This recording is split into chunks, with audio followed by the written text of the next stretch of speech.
You can't be serious, man. You cannot be serious! Now, I feel fortunate that I actually watch this sport on the television. I don't know of many people that I know that watch this sport on the television. So it is fortuitous that a friend of mine called Cam Hardy, who's sitting next to me, said, would you like to speak to this gentleman? Because he is playing the sport that you watch on the television in America. And I thought I'd love to do that because he, I presume, is an expatriate Australian who's gone over and made his mark in what I probably would think is either the most watched sport besides basketball or gridiron, or if it's not, it would be certainly very close. It's extremely popular in the States, America. Not sure where it's popular elsewhere in the world, but we'll ask him. And it's Major League Baseball, and I watch it. I think it's fantastic. I don't understand much of it. And so we have sitting opposite us here, we have a man who has played in a number of Major League Baseball sides in America, and he's an Australian, and his name is Peter Moylan. So Peter, welcome to You Cannot Be Serious, and you, Cam Hardy, who's sitting there, who also was Peter was a pitcher, pitched the ball, threw the ball in Major League Baseball, and my limited experience of watching it, I thought, what an extraordinarily taxing physical thing to do, to throw. I don't know how many pitches you throw at a sitting, if you like, when you're on. I don't know how you put up with all the injuries. These are the questions we're going to ask him. And Cam, play golf with, he's also been over there. But we're speaking to Peter Moylan. So welcome, Peter. Thank you, Sammy. Appreciate you having me here. Disjointed introduction that was. It was a little strange. Yeah, I can try to hit on all those subjects quick if you want. But, I'll get to them. All right. I'll get to them. And if you, Cam, have got anything, pretend you're me and you're a dill, and you ask questions you think people might like to know the answers to that I miss out on, will you? No problem. Righto, well, you've got to speak into that. Okay, thanks, right. So, I'm just read out this.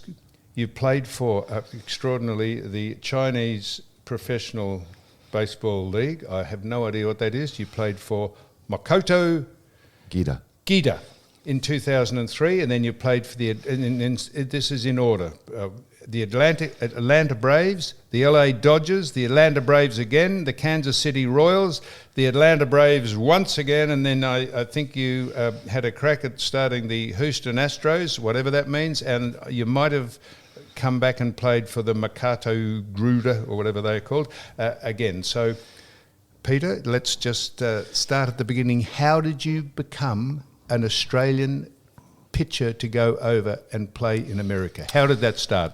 It's a tale of two stories. The first time I was 17, I signed as a teenager. I went over and played for 3 years, completely squandered that opportunity because I was not ready to be over there. I was a typical 17-year-old kid who's never left home before. So if I just may, I don't want to, people say you keep interrupting. So you were playing Australian baseball as a 17-year-old and you had American scouts out looking. Every club... Is baseball sort of big out, not big, but it's pretty well regarded out here, is it? It's a pretty untapped market. We've got a representation from every club from the US here in Australia, whether they fly out just for the national championships or whether they are based here in Australia. Every club is represented by at least one scout. So go on. Yep, you're 17. I'm pitching for WA. I'm from Perth, so I'm pitching for WA. Yep. In Sydney, and I throw one game. I'm a position player. I play shortstop or second base normally. I jump on the mound and pitch one game. There happens to be a scout from the Minnesota Twins watching that game. He watched that game. I did very, very well. He left to go to another championship. Never saw me completely blow up my second time that I tried to pitch in this same tournament.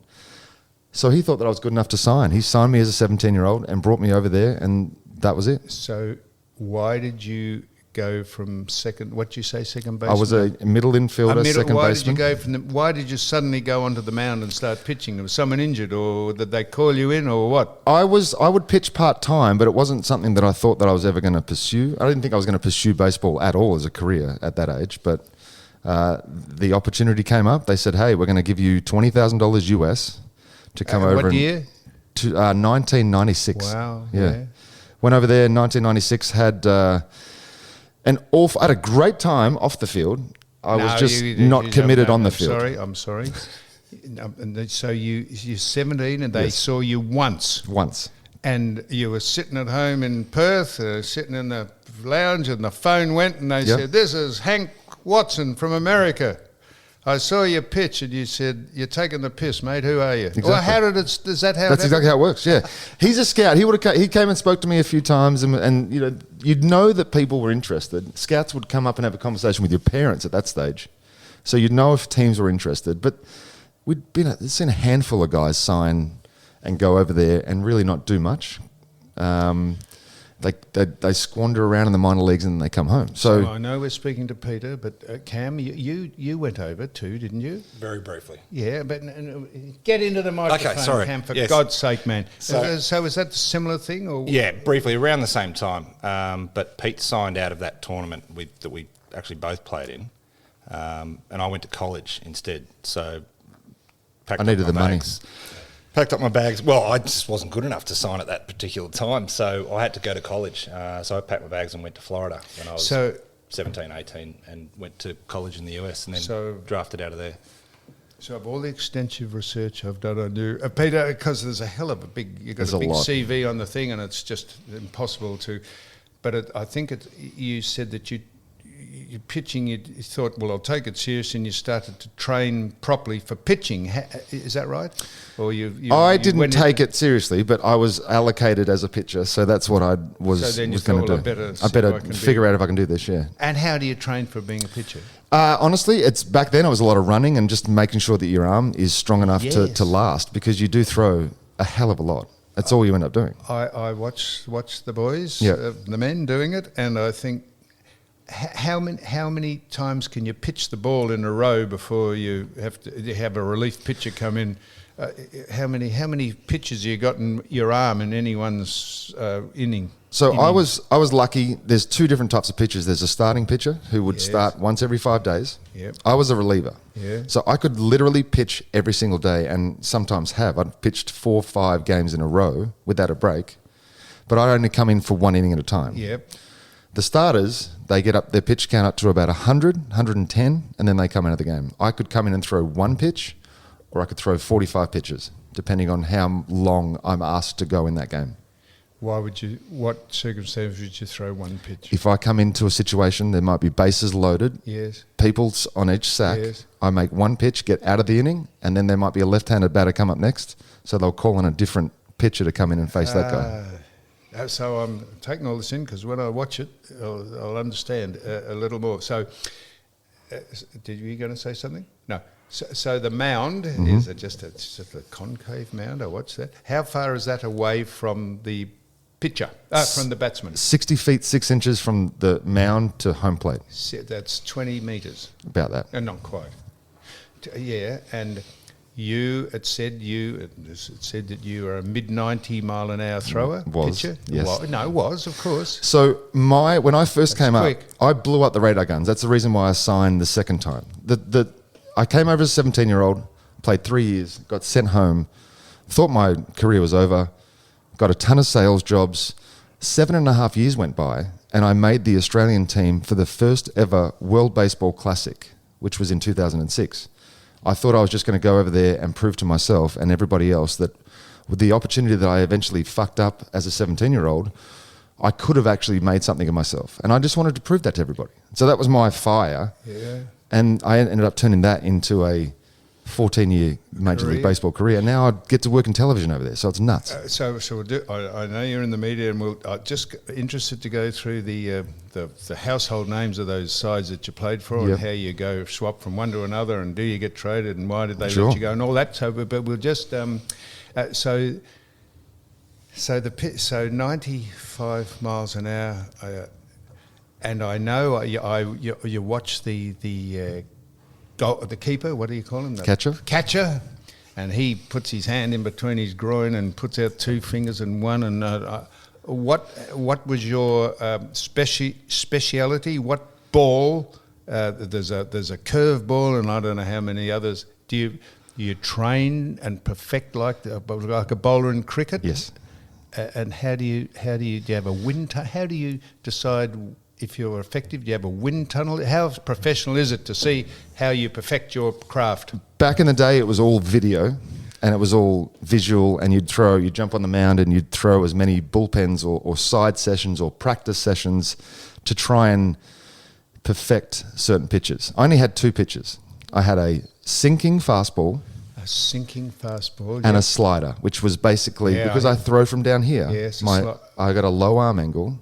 That would be a curveball if I threw from here.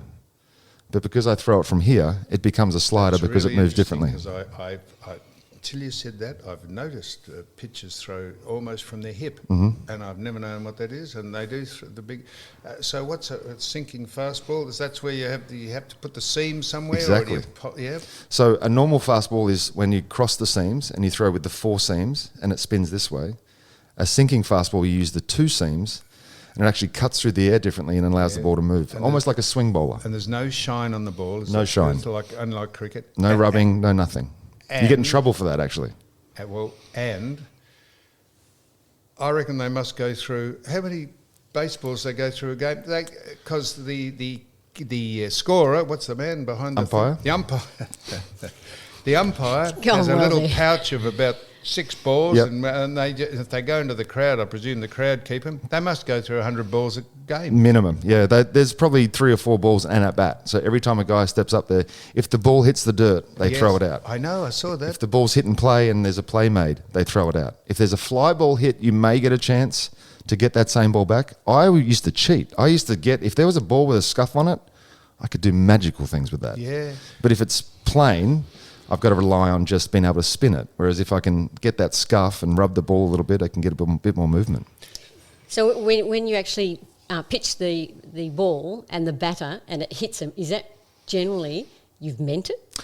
I tried to hit one person intentionally in my major league career, and he hit a ground ball to shortstop. So I tried to come in as hard as I could and hit him right in the guts. He was able to get a ball on it and hit it into play. So I wasn't very good or successful at hitting guys, but there are times where it is necessary. You've got to drill someone. That is a serious breach, isn't it? If you hit someone, don't they automatically walk?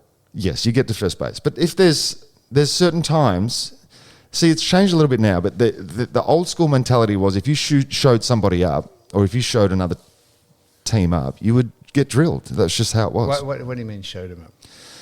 I don't know, if you hit a home run and you nowadays it's accepted, but you throw the bat or you tap your chest and you give yourselves it was almost like an old school mentality of act like you've been there before, you've got to keep it shut up. Now it's a free-for-all. Now guys are doing whatever they want. So if you throw a ball and you hit someone, I've seen them hit them, is there a strict sort of code of ethics where normally you'd think the batter would go to the pitcher and remonstrate? I've not seen that in the things I watch. Are they told to behave themselves, or is there a strict code of conduct by the judiciary? There's been a couple of all-in brawls that have been sparked by a batter being hit, but it's normally just push and shove. It doesn't become anything more than just push and shove. In actual fact, it becomes more of an event when the bullpens run in and there's just a big crowd, and then it ends up just being a bunch of guys pushing each other. There's never really been a lot of violent issues because of it. And it's almost come out of the game now. Every now and then there's something exciting. There was a play at second base a couple of years ago where one guy got smoked right in the jaw. That was good fun. What do you mean got smoked in the jaw? So he slid in too hard into the base, and the second baseman took offence to it, so got up and punched him in the mouth, square in the mouth. I see, So on the television, it has a little rectangular box where the balls, it's either a ball or a strike. Mm-hmm. The umpire doesn't have.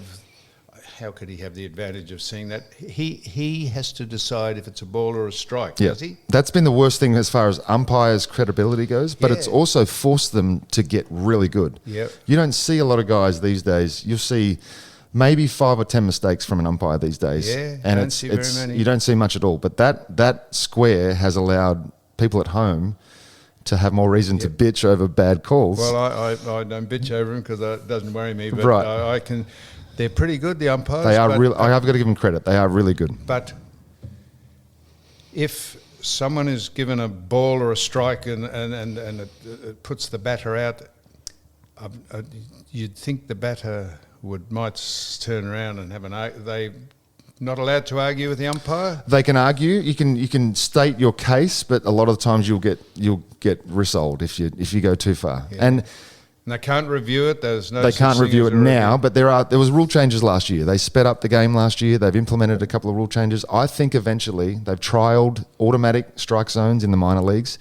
They've trialled challenge systems where if you think it's a bad call, one tap of the helmet and you can then review it. But if it's reviewed, you lose your review if you make a mistake. And so what happens if it's a 3 strikes and you're out and you review it and it was a ball? Do they call you back in? You get to have another chance. Yep. Yep. I've never noticed that. That's coming in. That's probably coming in a couple of years. They trial things out in the minor leagues, and if it works in the minor leagues, then they push it up into the major leagues. So I said at the start that it's the World Series, and I watched going over on the plane to Perth over to the friend's wedding on the weekend. This bloke called Yogi Bear or Yogi Berra. Yogi Berra, and they made the movie Yogi Bear out of actually Yogi Berra. I didn't know that. They did. Yogi Bear was the cartoon named after Yogi Berra. True story? Yep, true story. I had no idea. Watching it on the bloody thing. Yogi Berra won 10 World Series rings. Because they had the 5 greatest living baseballers were paraded around a couple of years ago, and his granddaughter said to Yogi, "Why aren't you? You've got better." And they put him in, and it was a whole doc. You want to watch it, a doco on American baseball and all the when did he play in the 50s or 40s? Yeah, 40s, 50s, yeah. And he was named, Yogi Bear was named after Yogi Berra. Unbelievable. I had no idea about that. The only thing I knew about one of the major things about Yogi Berra is the Yogi Berra-isms. You know, the 50% of the game is half That's mental. right. They had all those. Right. Just if brilliant. you come to a fork in the road, take it. Right. That's that right, sort of stuff. Like Jack Dyer, the great Richmond footballer here, said, "I want you to pair off in 3s." Right. He said, "And I've only got 2 words and 2 words only to say to you players: believe in yourself." It's brilliant. Yeah, that's all that stuff. That's the character, but he's the kind of character that baseball's had. And well, they said that. They said he was and they made fun of his looks. Yep. Today you wouldn't get away with it. I noticed you got into a dress and went to the ESPYs, whatever they are, the ESPYs. That's great. You got into a dress. If you did that now, you'd be cancelled. You'd be told you're transphobic. You're fucking. Tell me from someone who knows. Well, before I forget, what happened there? Why did you get into a dress to go? What are the ESPYs? The awards. I, out of some shock, got invited to go to the ESPYs. I was never good enough to get awards? The award show, the ESPN awards, sports award shows. I wasn't receiving anything. I wasn't nominated for anything, but there was a media company, I think it was Channel 7, wanted to get a couple of Aussies in a roundtable event before the ESPYs. It was me, Mark Visser, a couple of other guys. And we sat around and talked about sports, and we got to go to the ESPYs the next day. But before that, my wife was wanting to know what dress she should wear, and I posted a photo on social media. This when social media was decent, and you could actually get some responses that weren't shit house from people. Yeah. And some of the responses that I got were, what is she doing with you? She's gorgeous, this and the other. And then I decided to put on the dress and see what it looked like on me. I said, well, this is what I'm thinking of going to wear. And I went to sleep. I'd had a couple of vodkas. Yeah. Went to sleep, not thinking anything of it, and woke up the next morning. It was on Deadspin. It was on all kinds of things. So you didn't actually wear it to the awards? I didn't wear it to the awards, but no. you put it on, did you get what year was that? 2008, I think. Well, wokeism was just rearing its ugly head. Twitter was just up too, so that was kind of the same thing. Did you get a belting from the... No, I called the Braves the next day. I said, look, I've this has happened, and they just rolled with it, left with it, and it's still on the internet, obviously. People will still bring it up. I would go into stadiums, and you know how there's people seeking autographs outside.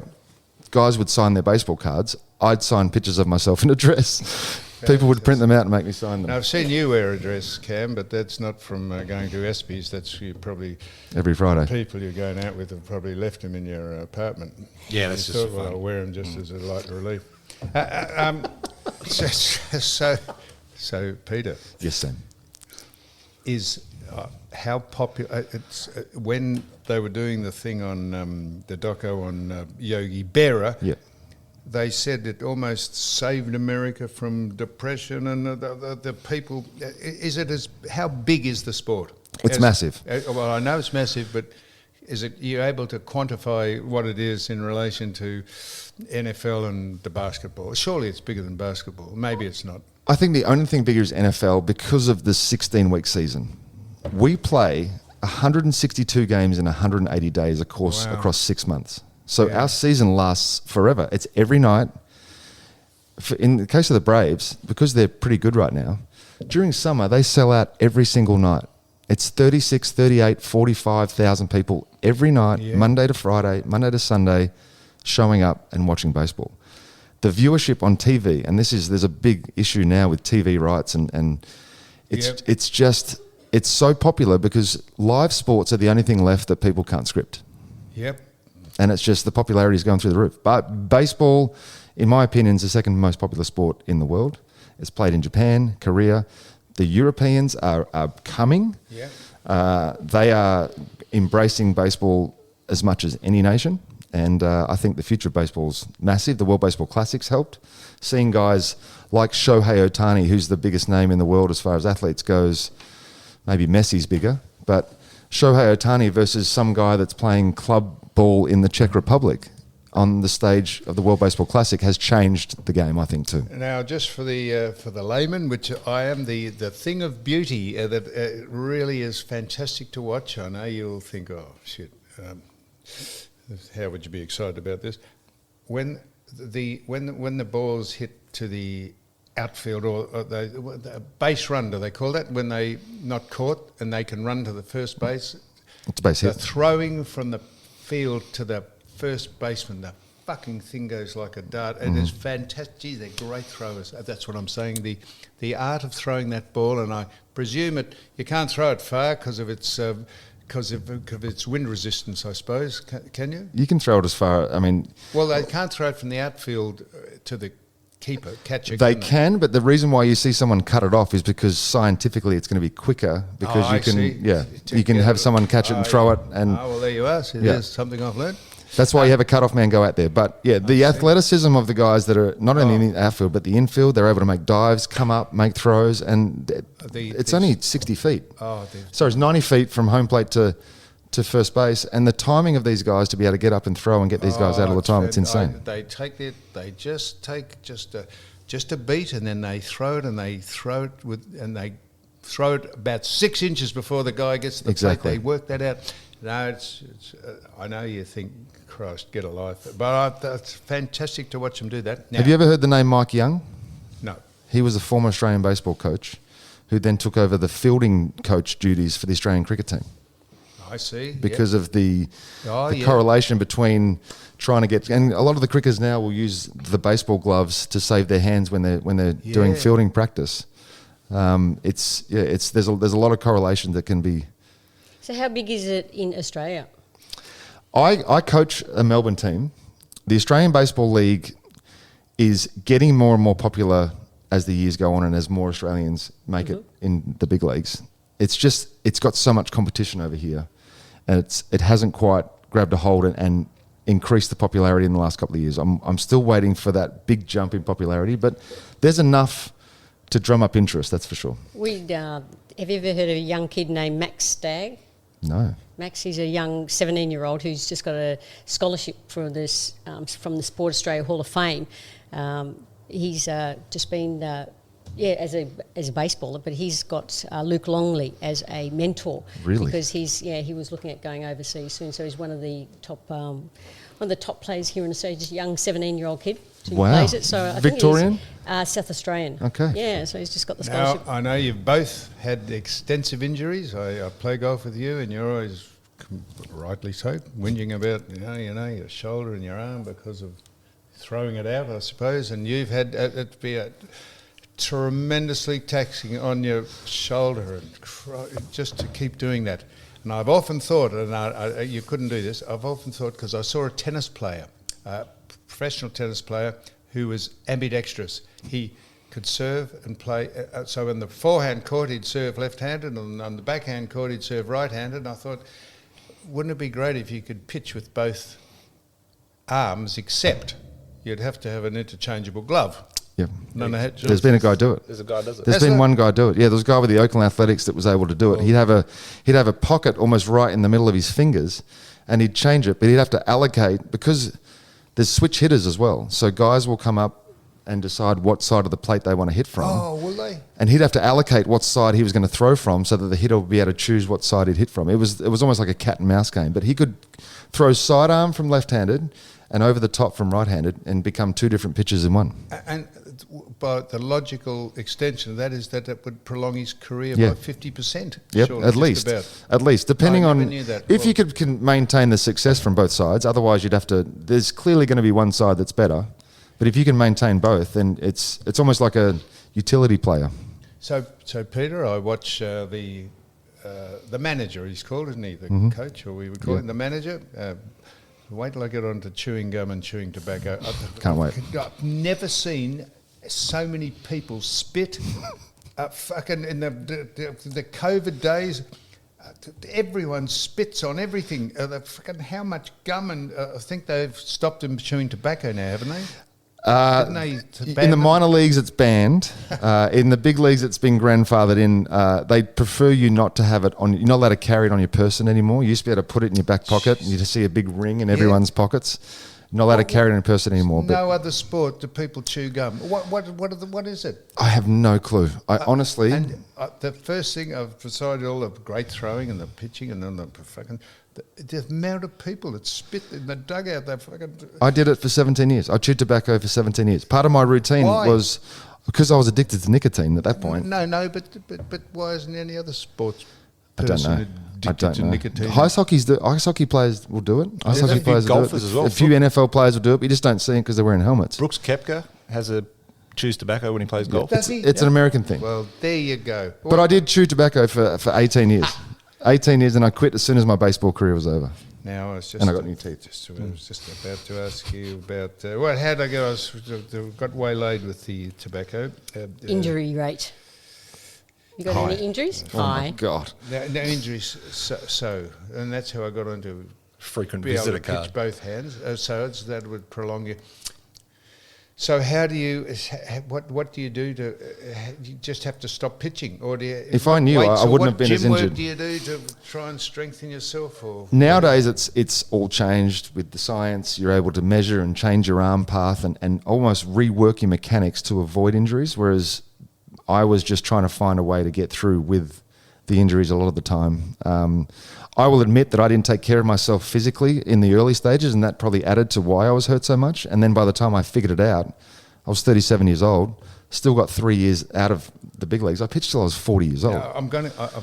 We're doing this around the wrong way, but I'm going to ask you about the side you played for and why and how, and I'm going to ask you how much, what financial thing is. Because there's trainers that take care of you. I worked out that the combination of strength work and maintenance work was the biggest key for me, especially at that age. But guys now are much more in tune with their own bodies, and they're much more committed to it. I came up in an era where we still enjoyed ourselves a little bit. Yes, I know what I was going to ask you, but I got waylaid. I was talking about the manager. Mm-hmm. So I can look in my notes here. It said that you, in the Braves in 2009, the Atlanta Braves, you did not allow a home run in. Was that the game or an innings or what? The season. The season. That means that no one hit you over the fucking fence. Correct. In a whole season of pitching. So. Yep. I watch the pitches, and sometimes they're on song and they very rarely throw outside the box, and then some of them have shockers. They just can't get one in about. At what stage does the manager come out and say, "Hey, mate, come on, we've had enough"? Well, what the fuck are you doing? Or does that not happen like that? Or No, he's obviously thrilled at the fact that I haven't given up a home run in a long, long time. But it happened over the course of a whole season. So it actually went on for a season and a half. No, but I wasn't talking about him coming out and saying to you, but Okay. at what stage do they get fed up with the bloke? Oh, it's a pitcher? different team. It's a different team every time. I'm facing a different team all the time. So No, who's no. going to get fed up? No. The manager is watching his pitcher. Me. Oh, well, anyone. I watch it on the television. Yeah. Not you. A I haven't pitcher. seen you. Yeah, it just... And I think, geez, he's pitching badly and he's fucking... Now I get it. And he throws 4 balls and the bloke walks and then next he has 2 balls and then maybe has a strike. And what stage is the manager... What period of grace do they give a very respected and talented pitcher a chance to fucking do something? There is a lot that goes into it, right? So if it's early in the season, you may see a guy get a very short leash. In the middle of the season, you may have had 3 performances from your starting pitchers in a row where they've only gone 2 innings. So you've had to carry 7 full innings from the guys in the bullpen. So your leeway for him that particular day may be a lot longer than someone who, if you've got great performances from the starting pitchers beforehand, you have the bullpen arms to be able to bring him in. So a lot of the time the manager's sitting there going with his hands tied, knowing that you have to get through another 70 games of this season, and if you blow out 3 or 4 of your pitches right now, you're going to be fucked. There's not just a ongoing revolving door of guys that can come up and do this. But isn't there's a new rule now with relievers too that used to be that you could come in as like Graham Lloyd from Geelong, his job was to come in and throw to one hitter. But you can't do that anymore. They changed it to speed up the game that now a relief pitcher actually has to face 3 hitters. I so see. depending Yeah, I on get you. what happens in that situation. You but can't cherry pick who You you want to can't. throw the ball at. Whereas they No. used to do that because they match up if a left-handed batter was coming interesting. up. And that's he could obviously go. He could throw one pitch almost every single day, or come in to face one batter almost every single day. But as you have to face more batters, and as the pitch counts goes up, you can't do that every day. You've got to have. The rule of thumb was 3 in a row or 4 out of 5, and you get a complete off day. Now I'm not sure if that's still around, but that's how it was. So I know you. I don't know how you were at batting, but I was decent, but okay. horse shit over there. So the batters who are picked because they're good batters, how do they get chastised by the manager? Like if they get 3 strikes and you're out, that's how it is, isn't it? 3 strikes and you're out. How long do they give a person who's in the team for his batting prowess a chance to? If you have 3 strikes and you're out, how many innings are there in a game? 4? There's 9 innings. 9. Yeah. So that 9 times he gets to bat. You get to bat. Well, you only get 3 outs. So depending on, it's normally 4 or 5 at bats per game for each hitter, especially the guys in the 1, 2, 3 in the order. Guys in the bottom of the order may get 3 at bats a game. So do people regularly get dropped not dismissed from the side, but dropped from games because they can't actually lay a bat on ball? It's happened before, but you get it depending on who you are. If you've got the bulk of performances on the back of your baseball card, and there's a history there, you're going to get a little bit more of an opportunity to prove yourself if you're struggling. If you're a young guy and you've come up, you get 21 days and you haven't done shit, there's a good chance you're going to get replaced by another young guy to get an opportunity. And when you say replace, you don't go down to a minor league, or you do? Yep. Oh, I see. They have feeder leagues. There's now 26 men on the active roster. There's 40 men on the 40-man roster is what they call it. And that's the pool of players you get to choose from every year. And I'll ask this politically correct question. Is there a female ever been in Major League Baseball that's got a game on her merits? Not in Major League Baseball, but there was a female that pitched for me when I was manager in Victoria 2 years ago for the Melbourne Aces that 100% made it on her merits. She could pitch. She could pitch. She was good. She got grown men out. Yeah. So she was So they don't actually have she a was actually female good. season. There's a female season here too. Yeah, Oh, is? definitely. Yeah, it's there's a local female women's league. Yeah, it's the Australian women's baseball team's actually quite successful. Now, What about sledging and gamesmanship? Is that allowed, or are you allowed to fucking shout at people? I was the king of it. Were you? Yes. So you would stand on the mound, yes, and you're allowed to speak to the batsman when he comes in and say, "Oh, not as he hey." comes in, but usually after the result's done and I've won, I'd give a little bit of a word as he runs off. Yeah. Especially, I got 14 seasons of doing this, so there's guys that I faced. There's guys that I faced 15, 16 times, 18 times. Yeah. And generally, the camaraderie was good. It's always good. Yeah. There's not a lot of. There's certain teams that you'll come across that there's a genuine rivalry with, but a lot of the time, because there's so much trading and free agencies, and you end up playing with hundreds of people rather than just the same 25 guys. So it says here, you went from the Atlanta Braves, you played for the LA Dodgers and the Kansas City Royals, and on the, I don't know what the Houston Astros are, you can tell us, but there were three major Major League Baseball sides you played for. Yep. Did you get traded, or did you get dropped? How did you go to all those places? I was picked up by the Braves initially, signed my original contract. 2006? Stayed with them from 2006 to 2012. 12, yes. 2013, I signed with the Dodgers. Yes. You're I going was well terrible. so far. You're accurate so far, I mate. was I'm reading, terrible I'm with this, them. as you say. I was terrible. I spent most of my Why? time in AAA. I was coming back from shoulder surgery from the year before.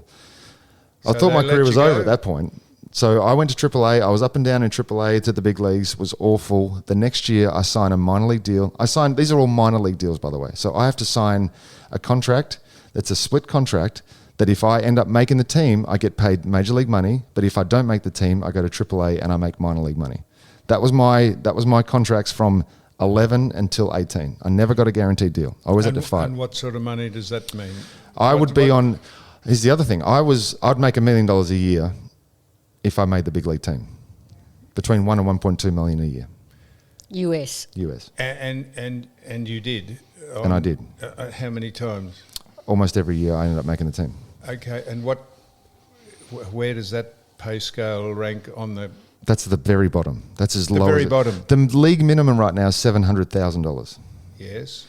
I was making $300,000 over the league minimum for the most of my career. Guys now are making the peaks 45, 46, I think, a year, million. Million? On what basis? That they're good hitters or they're good pitchers? Max Scherzer. 2 years, $90 million. What's his name? Max Scherzer. Is he currently? Currently, just won the World Series with Texas. I would have seen him. I would have watched him. Yep. Max Scherzer. Max Scherzer. And is he left or right? He's right-handed. Yeah. Another one's Justin Verlander. The big contracts are $400 million over 10 to 13 years. Wow. It's just exorbitant. So why were they any better than you? They were consistent, and they were those two are starting pitchers. Yep. The most money you'll see a relief pitcher get, and I've seen, is $100 million. That may change this year with one of the free agents. For 10 years. 100 year for 5. $100 million for 5. 20 a year for a relief pitcher. But the life of a relief pitcher is a little bit shorter. So that money comes from the television rights predominantly, or and the team owners. The team owners. Mm-hmm. There's no salary cap in. No. There's a luxury tax. If you spend over $200 or $80 million on your players, you have to pay a luxury tax as well. Gee whiz. Yeah. And it's a great ego thing for the billionaires to own a side. Obviously. Yeah. How big is your penis type of thing? Wasn't or if I got the wrong sport, was that baseball or the bloke who had a black girlfriend and... Basketball. No. An old guy had a black girlfriend. LA Clippers. The owner of the Clippers. And he said, don't bring all your black mates to the box, and she fucking went, and he got sacked, didn't he? He did. That was basketball, was Basketball. it? See. I can't forget his name. I watched that. Yeah. He got sacked, or he got run out, or the league put him out. They forced him to sell the team. I mean, yes, there's been a few of them. They forced him to sell the team. George Steinbrenner, who owned the Yankees, was supposed to be banned from baseball for a number of years, and then came back after 2 years or something like that. Things like that happen. There's a real issue now with a lack of spending, if I'm honest, and a lack of competition in Major League Baseball, because there's a thing called rebuilding now, where a club will basically admit to their fans that they're going to try and rebuild, so they'll cut all payroll. They've got teams that are trying to run a baseball team with a $30 million payroll against teams spending $350 million. Yep. It's just, but they will see that as tanking for 5 years to get the draft picks. Build from within. It's the cheapest way to become effective. They did it with the Royals. They did it with the Astros. The Astros have turned it into a powerhouse. The Royals had a good couple of years. Houston Astros. So why have I got that? Did you go? I was there in 2014, and I blew out a week before the end of the season, had my second Tommy John surgery, and ended up making workers' compensation for the next 12 months. $850 every 2 weeks I got for that year. So the Houston Astros are a new side, are they? No, they were an expansion team, but they've been around for a bit. Oh, have they? Yeah. I get so many things on my mind that I forget to ask you about. Christ, sorry about that. I was jumping from.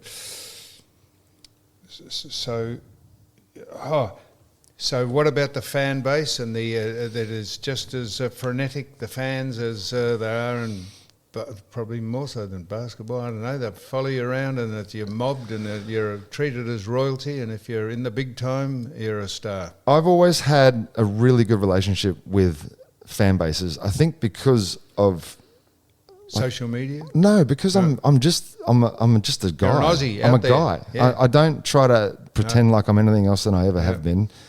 I'm genuine with people. I never change whether I'm sitting in front of a camera doing live television or talking to you right now. I'm just the same person. And you do that. People identify with it. You do that on, you commentator on Still?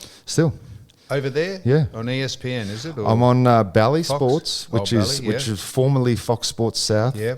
But it's the team that carries the broadcast for the Braves. And I do radio, which is probably best for me. But radio, television, in the booth, and I do pre and post as well. So a little bit of the before and afters. And you're here because the season's over. The season's over, and I now I watched the. Of course, it's disappointing. The season's over. As a Braves guy, we had the best team all year long, and unfortunately, the playoffs come around, and momentum was picked up by other teams, and they got crushed. Like the Melbourne Demons, huh? Yeah, like India. India thinks they're going to win the World Cup, and suddenly bang. No, it's fascinating. I still have on I've still taped. Still have Major League Baseball taped on my thing that I go and when nothing to watch on the not nothing live to watch. I watch the baseball. I don't know why I've got an interest in the baseball. I just think it's a hell of an art. What you do, a hell of an art to try and hit a ball going at 96 miles an hour just to see it and know which ones to hit. I know you get 4 chances to leave a ball, or 3 chances, but at some stage you got to fucking make a swish at one of them. And the people that throw the ball, I think it's a fascinating sport. Hitting's way harder than hitting is quite. Deion Sanders said the other day that of all the sports that he's played, hitting a baseball was the hardest thing that he's ever had to do. And people will argue until they're blue in the face, but it's fucking impossible. I've stood in as a professional athlete and tried to face these guys that are throwing at you, and it's just the ball moves so much. Yeah. The fact that they make contact is beyond me. Yeah, and a lot of the time they foul. Right. So here's another layman's question. You can be. If it goes outside the diamond, you can be caught off a foul, can you? Yes. If it stays in the field of play, if you're able to have 2 feet on the ground and reach into the crowd and catch it, it's still out. So why can't the catcher, can he catch a snick? Yes, but it's a foul tip and the umpire has to see it. No, for him to be out, it has to be on the 3rd strike. On the 3rd strike. No, or unless it goes over the hitter's shoulders. Hang on a minute. So if a pitcher pitches at the batsman and he tips it and the catcher catches it, why isn't that? If it's strike 1 or strike 2, it's just considered a strike. If he catches it on the 3rd strike, he's out. Well, that's so illogical, isn't it? It's very logical. Why is it you only get 1 more chance when you get to 2 strikes. No, but if you foul it off and it goes into the crowd, that's different. If you hit a ball and it fouls and gets caught, yes, you're out. Yes. Well, why if you hit the ball and you get caught, the pitcher catches it, why isn't that out? It's a great question. Yeah. But so I guess I said it was a good question. It's the same thing that's been happening for over 140 years or whatever it is. That's what I couldn't work out. Right. Couldn't work out. But there's a lot of things have never changed. One of the things about baseball is that things haven't changed. Like the pitching mound to home plate's always been 60 foot 6 inches since it began. From home plate to first base, it's always been 90 feet. They've never had to make it. They moved the mound back did? in the 20s. Yeah. Okay, my bad. So but I can understand not but like you look at basketball, you look at NBA basketball. Dimensions. Yep. NBA basketball, the 3-point line comes back further. The ring goes higher, because players have developed to get a lot better. Whereas in baseball, it's so hard to begin with that they've never needed to change things. You look at a hitter, Sam. The best hitters in Major League Baseball fail 7 out of 10 times. If you've got a 300 batting average, you're one of the best. So it means you fail 7 out of 10 times. So that was basically my question. How long before, if you're in a side because you're a great batter or hitter, how long before the manager says, hey, you're not going too good? No, I could understand it'd be so hard to hit a ball coming at nearly 100 miles an hour with a round bat, and it is extraordinary. It is extraordinary. You watch. It's on Netflix, I think. Yogi. I'm going to watch it. It's fantastic. For sure, I'm going to watch it. Now, finally, Peter, there was a final question I was going to ask you here, which I've got. Which club which club was the best, or why? And do the owners? You ever meet the owners? Do they have an executive? Do they have a committee that comes and speak to you, or do they leave you alone? The top office does what it's like and eats the butterfly wings and aspic jelly, and you down the bottom just run by the manager. How does all that work? I think my favourite team's obviously the Braves, because that's where I got my start, and I still continue to work for them to this day. So, as far as what's my favourite team, they have to be it.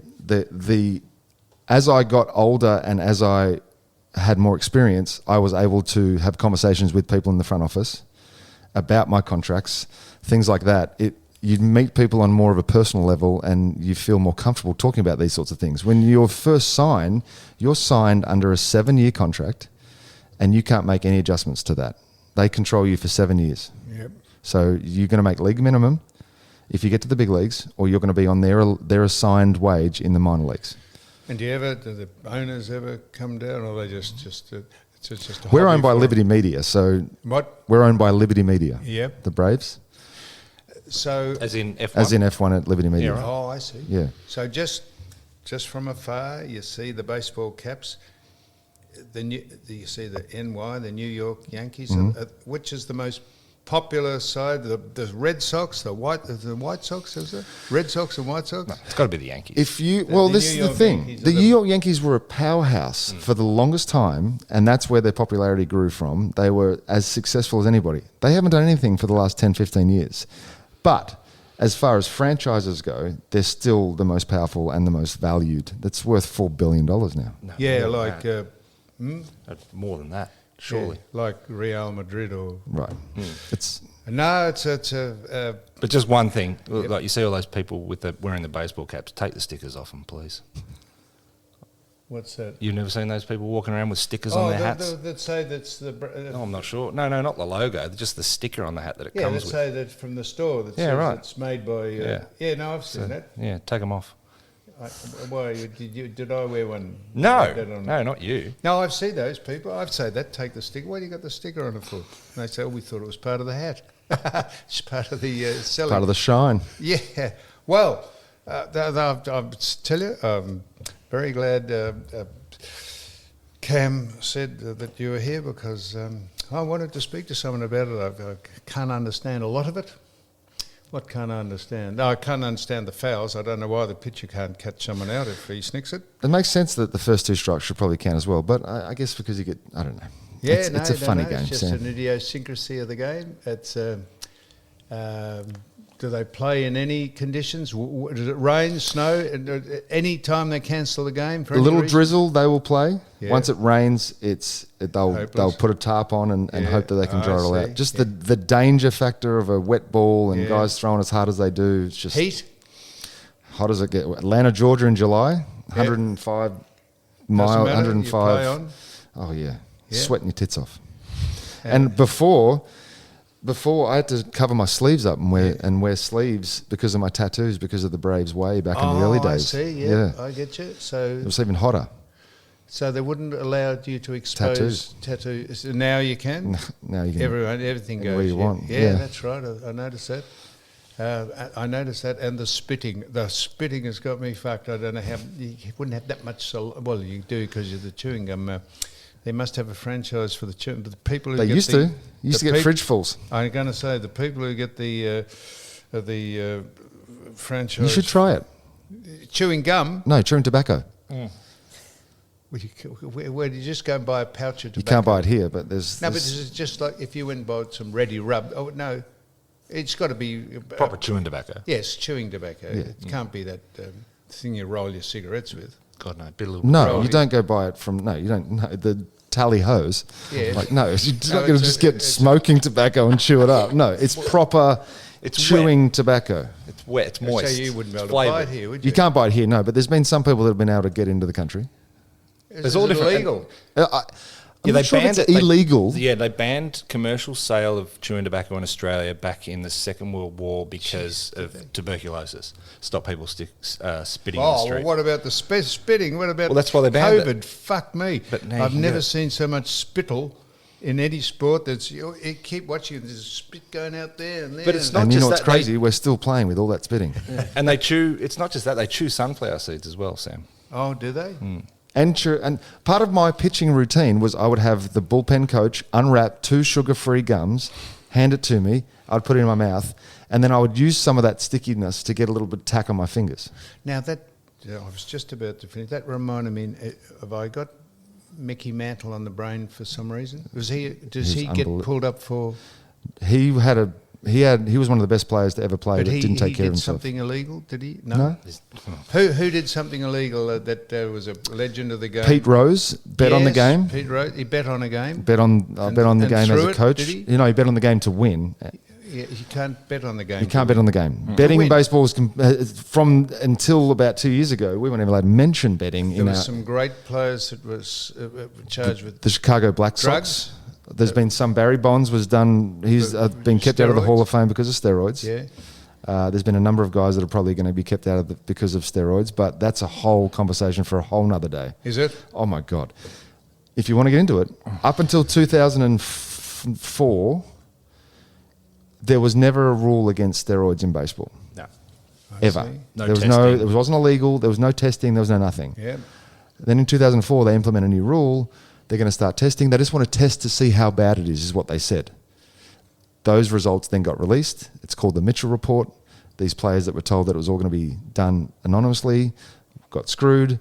There's guys that are listed in there that shouldn't be listed. Everybody from that era's they're all tarnished with questions of whether they did or whether they didn't. It's fucking brutal. And probably maybe a legitimate reason for taking steroids would be the age-old argument is you can take drugs that allow you to play at your best as opposed to drugs that make you play better than you can.